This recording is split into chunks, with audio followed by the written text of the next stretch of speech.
Creating extraordinary success in business and life is absolutely possible.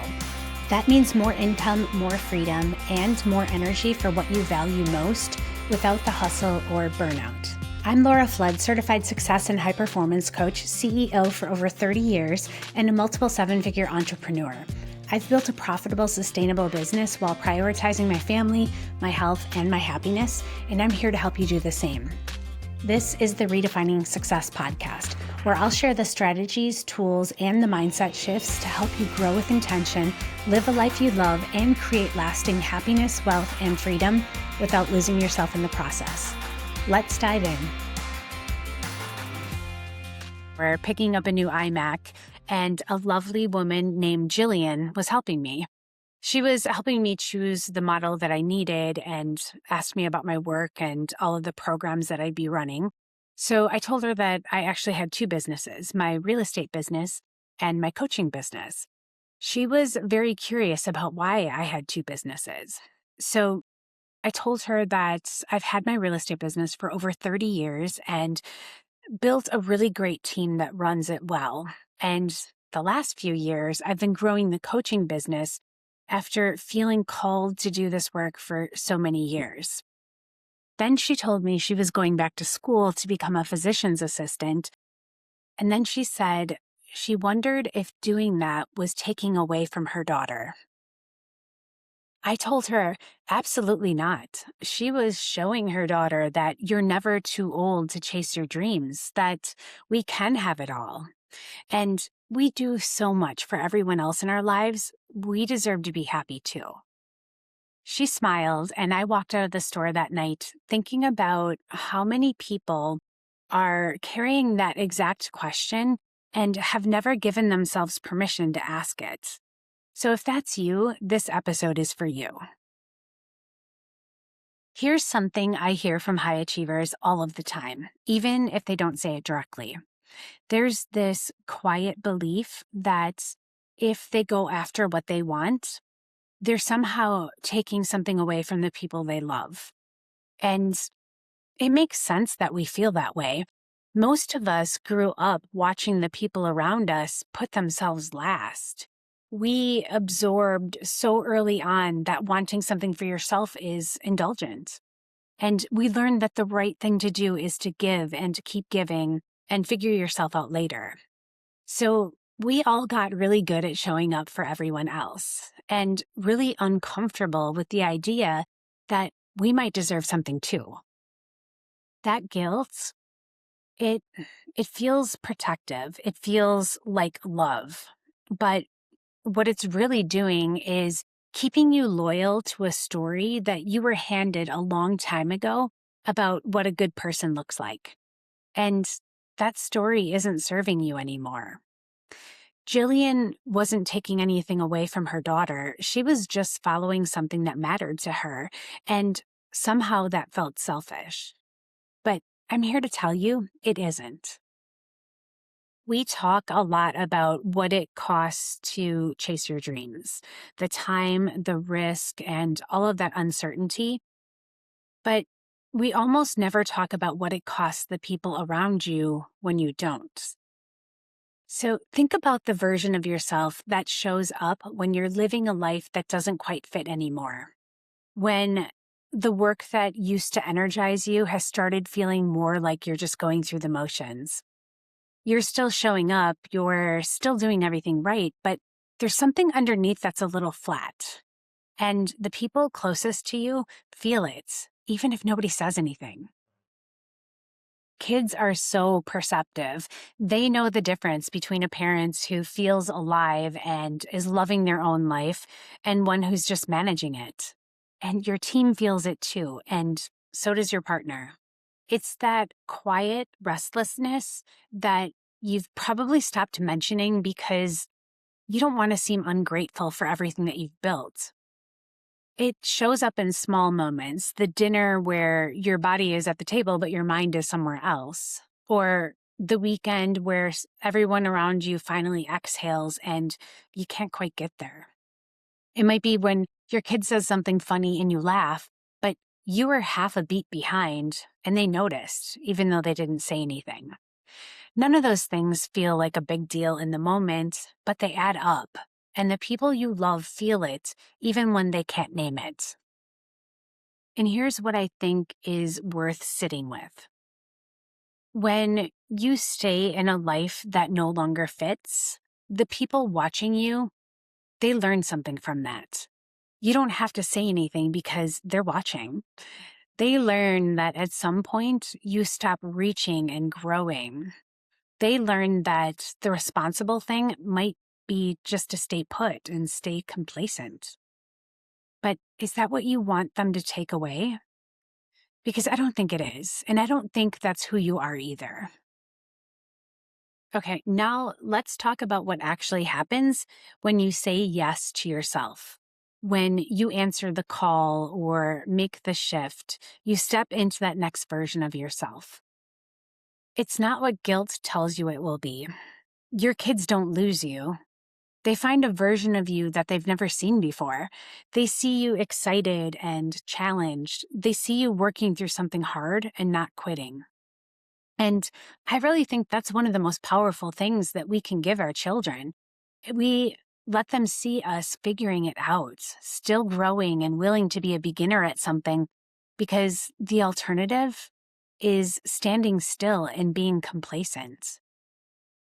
When Jillian goes back to school, her daughter is going to see something she'll never forget. She'll see a mom who wanted something and went after it, who didn't wait for the perfect time or talk herself out of it. She'll see a mom who showed up and did the work, even when it was hard. And that image is going to stay with her daughter long after the degree is framed on the wall. I think about this in my own life. When I made the shift into coaching after 30 years in real estate, I was showing my kids that it's never too late to become who you were always meant to be. And you don't have to have it all figured out before you start. You just start. You start in the middle of building your new life, in the middle of all of that uncertainty. And the people watching you, they learn that it's possible because they watched you do it. And that's the ripple effect, and it doesn't end with you. You've spent years showing up for everyone else, your clients, your team, your children. You've been there for your partner and you show up for your community. You're genuinely good at it. It's one of the things that I'm sure make you remarkable. But somewhere along the way, you stopped putting yourself on that list. And the tricky part is that nobody ever told you to stop. It just happened gradually. You got so good at anticipating what everyone else needed that your own needs started to feel like an afterthought. You stopped checking in with yourself because there was always something more pressing, someone who needed you more or something that couldn't wait. And after a while, wanting something for yourself, it started to feel almost foreign, like a language you used to speak but haven't practiced with. You're so wired to give that wanting something for yourself starts to feel like it needs to be justified or that you have to earn it first. So you wait. You wait for the kids to get older or for your business to stabilize, or you wait for the timing to feel right. And I know so well how this works for you because I've been there so many times. The timing never quite feels right because you haven't decided yet that you matter enough to go first. What I know after 30 years of building businesses and coaching high achievers is that the people who give the most, they're almost always the hardest on themselves about wanting something in return. I know you. You give to everyone else so beautifully, but you need to start giving yourself that same grace. The full, happy version of you, you show up so much differently. You show up differently for your kids, your team, your clients, really for everyone. And you can't pour from an empty cup. And you can't show people what's possible if you've stopped believing it's possible for you. Jillian deserves to become a PA. And, it's for her daughter, yes, but it's really for herself. And you also deserve whatever it is that's been calling you forward. Here's something that doesn't get talked about enough when you're stepping into that bigger version of yourself. The people in your life who love you, the ones that love you most, they're not always the ones that can help you through it. It's not because they don't want to, they do, but there are conversations that come with leveling up that your spouse can't fully understand, or your best friend hasn't experienced, or your old peer group doesn't have the context for. The weight of the decision that affects your team's livelihood, or the identity shift of walking away from something that you've built for 30 years, or it could be the loneliness of being in that in-between of who you were and who you're becoming. Those conversations, they need a different kind of space. I lived this in my own reinvention not too long ago. 30 years of building something really successful. I was respected and recognizable, and I still had such a strong feeling and this pull towards something else that I couldn't really fully explain to anyone around me. From the outside, it looked like I had everything figured out.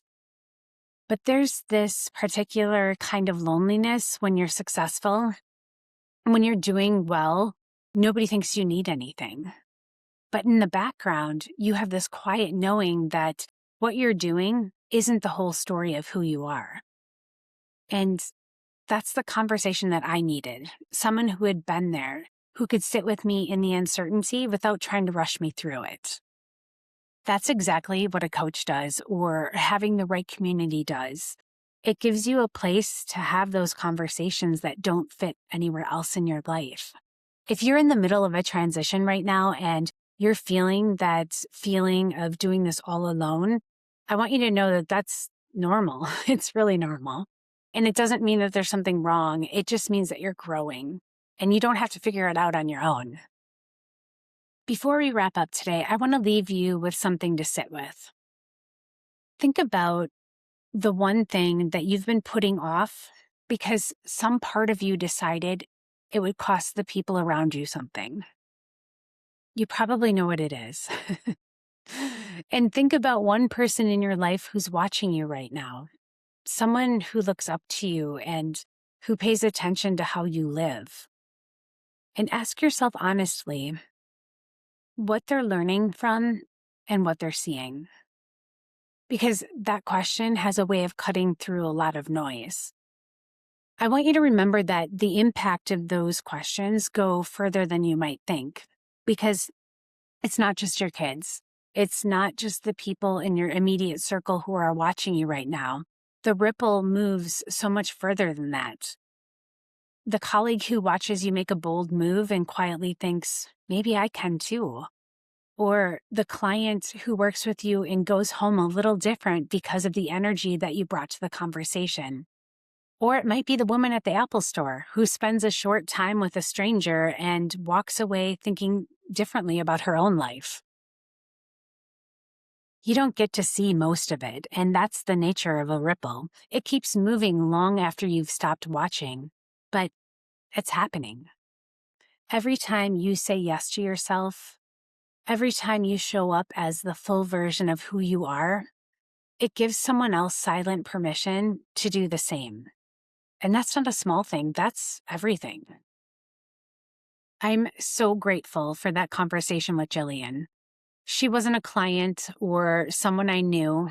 She was just a person doing her job at the Apple store who happened to share something real with me. And it reminded me that so many people are walking around carrying a dream that they've quietly talked themselves out of. It's not because they don't want it still, but they've convinced themselves that wanting it makes them a little bit selfish.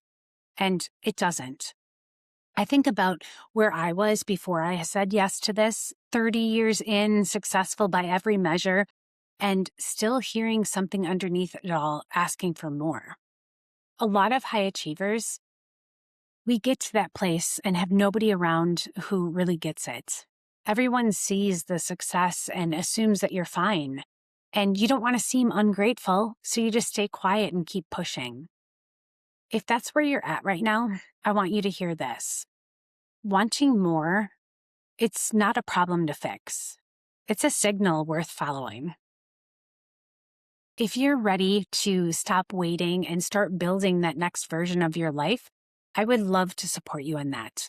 You can work with me directly through one-to-one coaching, or if you want a great starting point, the Redefining Success Reset, it walks you through the framework to shift how you think, how you operate, and build. And you'll find the links to that in the show notes. The Redefining Success Reset, it's only $22. And honestly, it will be the best $22 that you spent in a long time. So check that out. Jillian is going to become a PA, and her daughter will grow up knowing that her mom had a dream and she went after it. That's not a burden, that's a blueprint. So whatever it is that's been calling you forward, the people that you love don't need you to stay small. They need you to chase your dreams. And the world needs that version of you that said yes. So go be that person. And until next week, keep redefining success on your terms.